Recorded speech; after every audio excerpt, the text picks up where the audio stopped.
అందరికీ నమస్కారం అండి. ఆత్మదీప్ ఇగ్నైటింగ్ మైండ్స్ ఫౌండేషన్ ఈ సంస్థని వాస్తవానికి విద్యార్థుల యొక్క భవిష్యత్తు తరాలను నిర్మించడానికి యువత వికాసవంతంగా ఎదగడానికి కావలసినటువంటి వ్యక్తిత్వ వికాస నిర్మాణం కోసమని స్థాపించినటువంటి సంస్థ ఆత్మదీప్ ఇగ్నైటింగ్ మైండ్స్. ఆత్మదీప్ అన్న ఇగ్నైటింగ్ మైండ్స్ అన్న రెండు భాషల్లో ఒకటే అర్థం వస్తుంది, రెండు ఒకటే పదాలు, రెండు భాషల్లో ఆ రెండింటిని కలిపి దాన్ని పేరుగా పెట్టడం జరిగింది. ఆత్మదీప్ అంటే మనం లోపల జ్ఞానజ్యోతిని వెలిగించుకోవడం, మన వ్యక్తిత్వ నిర్మాణాన్ని చేసుకోవడం అనేటువంటిది ప్రధానమైనటువంటి ఉద్దేశం.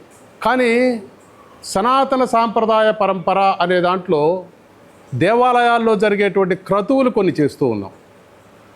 ఇక్కడేమో విద్యార్థుల యొక్క వ్యక్తిత్వ వికాసానికి సంబంధించిన ప్రణాళిక చేసుకుంటూ, మరోవైపు దేవాలయాల్లో జరిగేటువంటి క్రతువులు కూడా ఇదే సంస్థలో తీసుకురావడం అనేటువంటిది జరిగింది. ఈ రెండు విరుద్ధమైనటువంటివిగా కనపడతా ఉన్నాయి. కానీ వాస్తవానికి ఈ రెండు విరుద్ధమైనవి కావు. ఎందుకు కాదు అనేటువంటిది మనం చర్చించుకునేటువంటి అంశం ఈరోజు. కొద్ది కాలం క్రితం ఒక ఇంగ్లీష్ న్యూస్ పేపర్లో ఒక బాక్స్ ఐటమ్ చూశాను. ఆ బాక్స్ ఐటంలో వచ్చిన సారాంశం ఏంటంటే, భారతదేశము అక్బర్ కాలంలో ప్రపంచంలో నెంబర్ 1 జీడిపితో ఉన్నది, అగ్రరాజ్యంగా ఉన్నది. ఇది ఒక ఇంగ్లీష్ పేపర్లో వచ్చినటువంటి బాక్స్ ఐటమ్.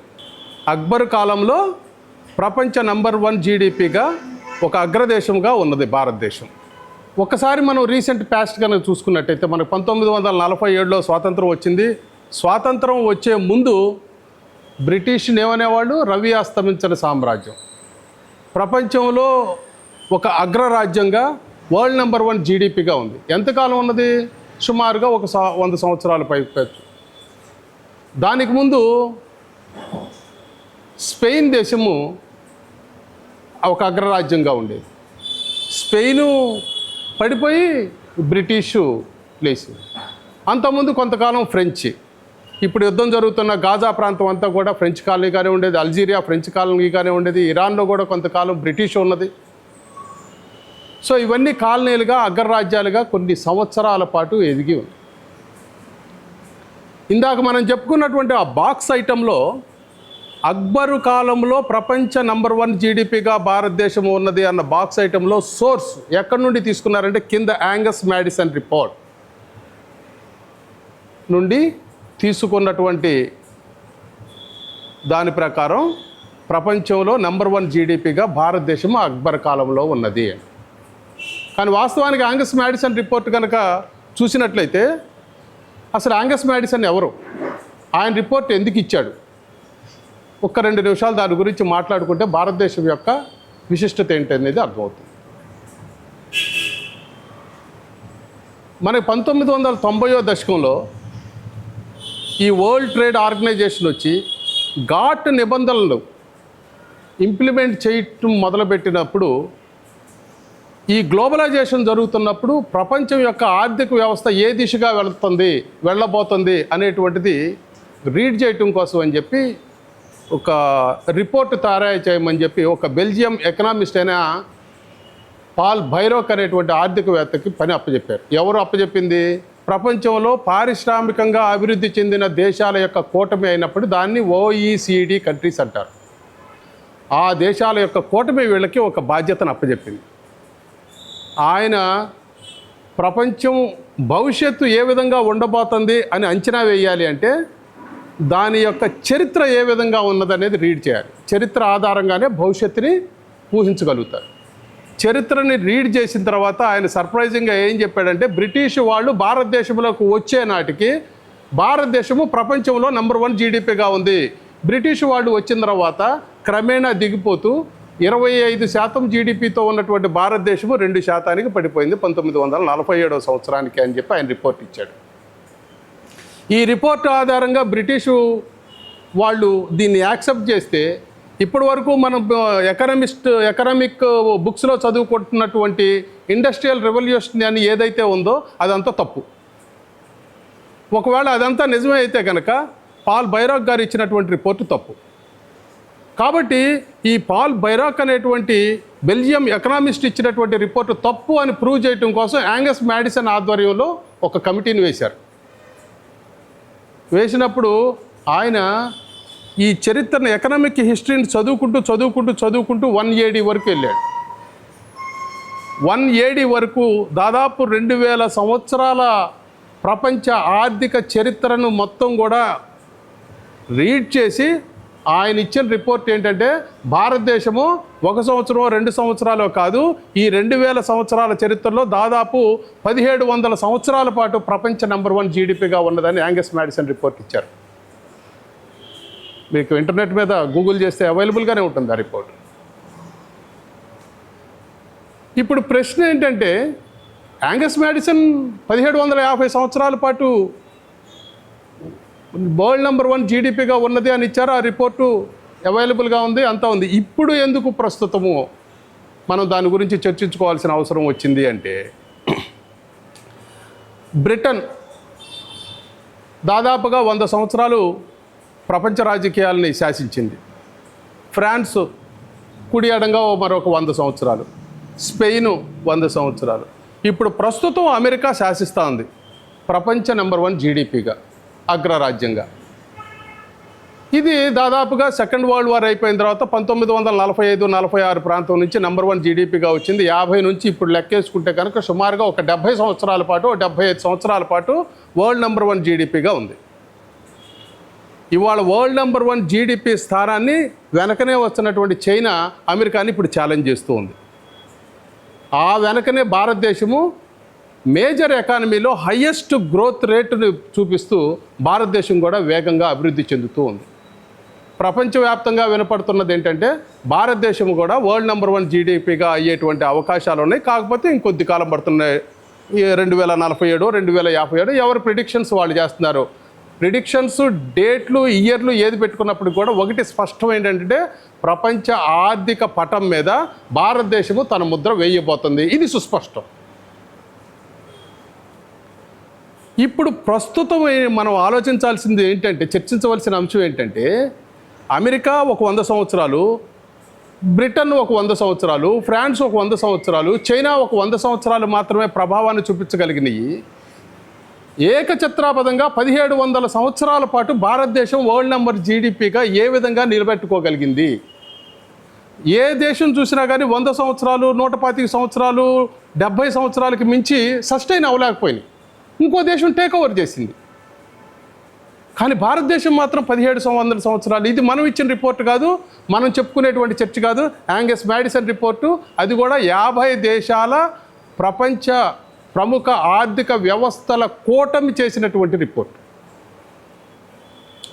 ఈ రోజున భారతదేశం వరల్డ్ నెంబర్ 1 జీడిపి అవ్వటం అనేటువంటిది స్పష్టమని IMF, వరల్డ్ బ్యాంక్ అన్నీ చెబుతున్నాయి. కానీ భారతదేశంలో ఈ సమాజం మనం అర్థం చేసుకోవాల్సింది ఏంటంటే, మనం తెలుసుకోవాల్సింది ఏంటంటే, ఆనాడు 1700 సంవత్సరాల పాటు వరల్డ్ నెంబర్ 1 జీడిపిగా మనం ఏ విధంగా సస్టైన్ అవ్వగలిగామో అది మనం అర్థం చేసుకోవాలి.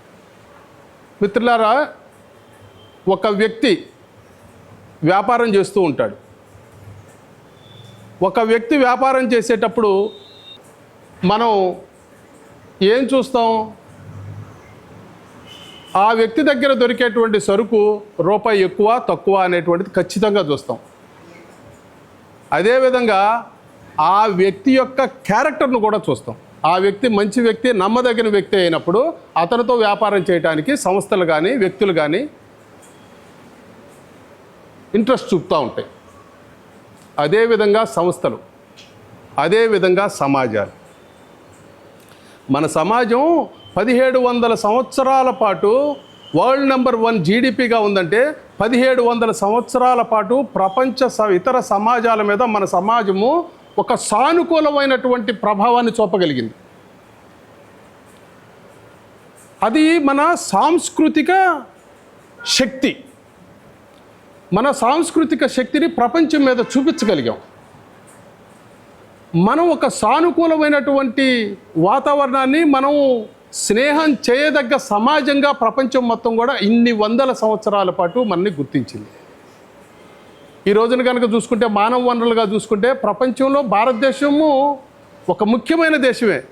కానీ కేవలం భారతదేశం మాత్రమే కాదు, మానవ వనరులు ఉన్నటువంటి ఇతర దేశాలు ఉన్నాయి. ఆ దేశాల కన్నా భారతదేశం చాలా బలంగా కనపడతా ఉంది. న్యాచురల్ రిసోర్సెస్ ఉన్న దేశం భారతదేశం, కానీ భారతదేశం కన్నా న్యాచురల్ రిసోర్సెస్ ఉన్న ఇతర దేశాలు ఉన్నాయి, కానీ ఆ దేశాల కన్నా కానీ బెటర్ పెర్ఫార్మెన్స్ చేస్తూ ఉన్నాం. ఈ విధంగా ఏ రంగం తీసుకున్నా కూడా ప్రతి రంగంలోనూ భారతదేశము ఇతర దేశాల కన్నా, ఇతర సమాజాల కన్నా అద్భుతమైన ప్రగతిని, ప్రభావాన్ని చూపగలుగుతుంది.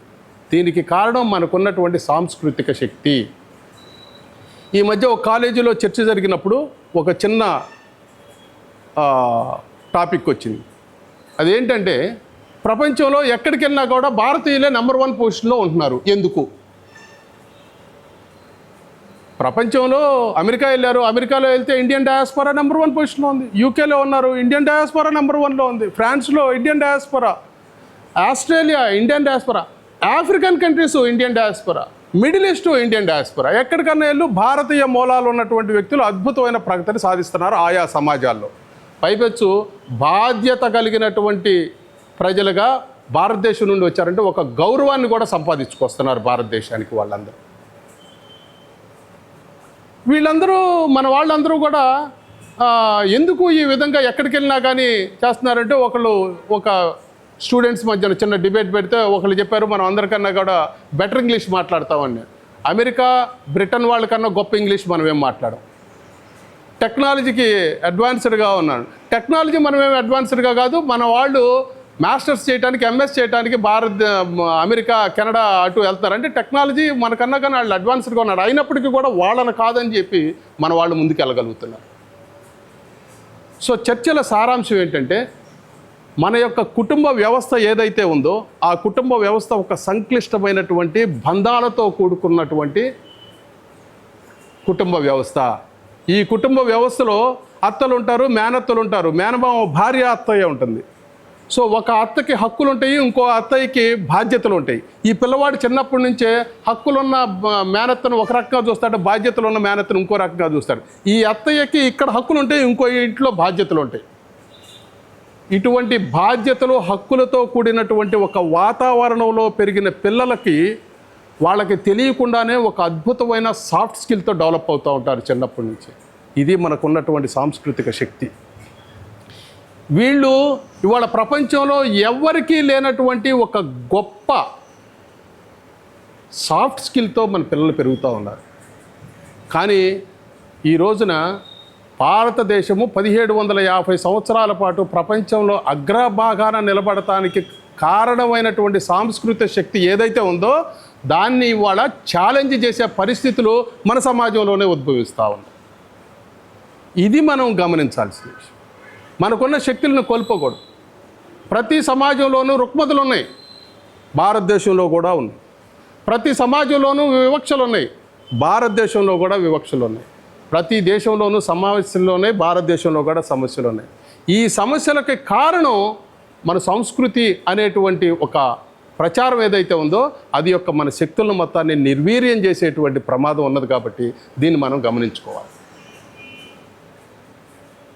మనకున్నటువంటి శక్తిని గమనించి ఈ యొక్క శక్తిని తీయకపోతే భారతదేశాన్ని ఎప్పటికీ కూడా మన అధీనంలో ఉంచుకోలేను అని దాన్ని గుర్తించిన వ్యక్తి మెకాలే.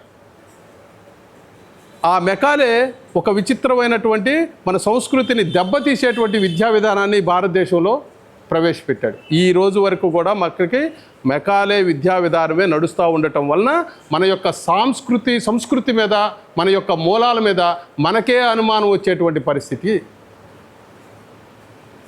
మతం అనేటువంటిది మనకి it is very new concept. మనకి మతం అంటే ఏ మతానికైనా కానీ ఒక గ్రంథం ఉంటుంది. మనకి వందల కొద్ది గ్రంథాలు ఉన్నాయి. ఏ మతానికైనా ఒక దైవం ఉంటుంది. మనకి వందల కొద్ది దైవాలు ఉన్నాయి. 3 కోట్ల మంది దేవుళ్ళు ఉన్నారు. ఇంకో 2 దేవుళ్ళు పెరిగితే మనకు వచ్చే నష్టమేమి లేదు. కానీ మన సంస్కృతిని కాపాడుకోవాల్సినటువంటి అవసరం మనం. ఇవాళ జరుగుతున్న దాడి మత దాడి కాదు, సంస్కృతి మీద దాడి. ఈ సంస్కృతి కోల్పోతే ఈ దేశము, ఈ జాతి, ఈ సమాజం యొక్క అస్తిత్వాన్ని కోల్పోతుంది. భారతదేశము మళ్ళీ ప్రపంచ పటంలో ఆర్థిక అగ్రరాజ్యంగా నిలబడేటువంటి శక్తిని కోల్పోతుంది. ఈ సంస్కృతిని కానీ కోల్పోతుంది. భవిష్యత్తు తరాలకి పెను ప్రమాదంగా నిలుస్తుంది. ఈ కల్చరల్ అగ్రెషన్ అనేటువంటిది. మోడర్నిటీకి మనం ఎప్పుడు వ్యతిరేకంగా ఉండకూడదు, మార్పులకు మనం ఎప్పుడు వ్యతిరేకంగా ఉండకూడదు. కానీ in the name of modernity, in the name of change, మనకున్న శక్తులు ఏవైతే ఉన్నాయో వాటిని మనమే ధ్వంసం చేసుకోకూడదు. ఇది మనం ఫస్ట్ తీసుకెళ్ళవలసినటువంటి అంశము. అందుకోసము సనాతన సాంప్రదాయ పరంపర అనేటువంటి కార్యక్రమాన్ని తీసుకున్నాం. యువతని దీంట్లో మనకి మతం కాదు, కుల వ్యవస్థ నిర్మూలన జరగాలి అని. కుల నిర్మూలన జరగాలి, అసలు కులమే మనకు ఆధారం. కుల వివక్ష పోవాలి. కులము అంటే ఏమిటి? కులము అంటే నేను ఏ కులంలో పుట్టానో, నా తండ్రి కులం నాకు రావడం అనేది బ్రిటిష్ వాడు వచ్చిన దగ్గర నుండి వచ్చింది. నువ్వు చేసిన వృత్తిని బట్టి నీకు కులం, నువ్వు చేసేటువంటి వృత్తిని బట్టి కులం. మనకి అపరాజిత స్తోత్రంగానే చూస్తే యాదేవి సర్వభూతేషు వృత్తి రూపేణ సంస్థిత అని ఉంటుంది. నువ్వు వృత్తిని దైవంగా చూడమని చెప్పింది దాంట్లో. మనం వృత్తిని దైవంగా స్వీకరించాం. ఒక కుమ్మరి కుండ చేసేదాన్ని దైవకంగా కనుక చేస్తే ఆ కుండలో మంచి గొప్ప క్వాలిటీ ఉన్న కుండలు వస్తాయి. ఏ వృత్తినైనా సరే దైవంతో సమానంగా ఆరాధిస్తూ వృత్తినే దైవంగా కనుక చూస్తే ఖచ్చితంగా ఆ యొక్క వృత్తిలో అద్భుతమైన కళాఖండాలు బయటకు వస్తాయి. ఇది మన సంస్కృతి. ఒక్క కుండే కాదు, మందులు తయారు చేయి, కానీ తయారు చేసే దాంట్లో దైవత్వాన్ని చూడగలిగితే అద్భుతమైన మందులు వస్తాయి. పిల్లలకి విద్య చెప్పు, విద్య చెప్పటంలో దైవత్వాన్ని కనుక చూస్తే అద్భుతమైనటువంటి విద్యార్థులు బయటకు వస్తారు. శాస్త్ర సాంకేతిక విద్యలో, విజ్ఞానంలో, రీసెర్చ్లో దాన్ని దైవికంగా చూడగలగాలి. ఇది మన యొక్క సంస్కృతి. దీన్ని కాపాడుకోవాల్సినటువంటి బాధ్యత మనందరికీ ఉన్నది. కాబట్టి మళ్ళీ ప్రపంచ నంబర్ 1 జీడిపిగా భారతదేశం అగ్రరాజ్యంగా నిలబడతాం అనేటువంటిది ఖాయం. కానీ ఎక్కువ కాలం దాన్ని ఆ విధంగా కొనసాగించాలి. ప్రపంచంలో ఒక శాంతి, ప్రపంచంలో ఒక సమసమాజం ఏర్పడటానికి భారతదేశం ఇప్పటివరకు స్ఫూర్తిగా ఉంది.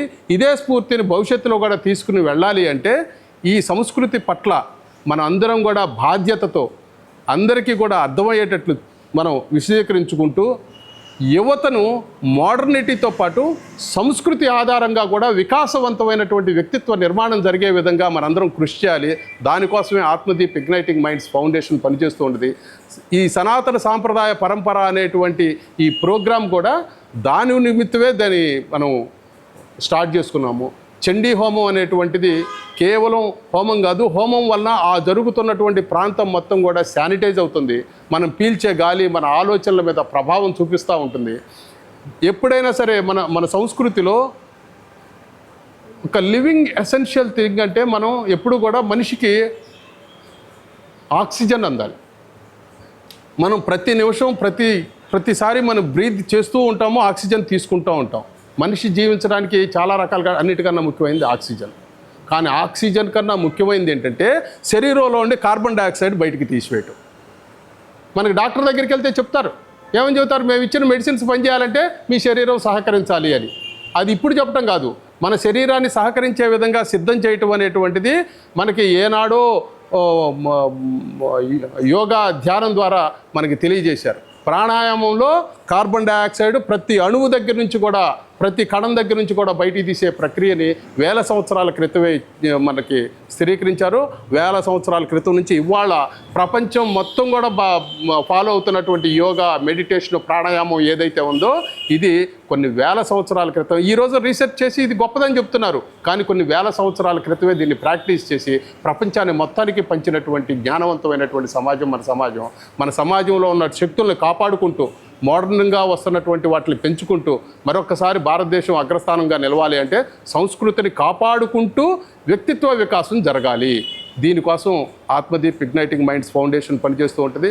సనాతన సాంప్రదాయ పరంపరలో కూడా మీరందరూ ప్రతి ఒక్కరిని మీకు తెలిసిన వాళ్ళని కూడా జాయిన్ చేసి దీంట్లోకి ఈ యొక్క ఉద్యమంలో భాగస్వాములయ్యి యువతను, భవిష్యత్ తరాలని నిర్మించేటువంటి ఈ గొప్ప ప్రోగ్రాంలో మీరందరూ పాలుపంచుకోవాలని మీ అందరినీ కోరుకుంటూ ఈ అవకాశం ఇచ్చినందుకు మీ అందరికీ ధన్యవాదాలు తెలుపుకుంటూ సెలవు తీసుకుంటున్నాను.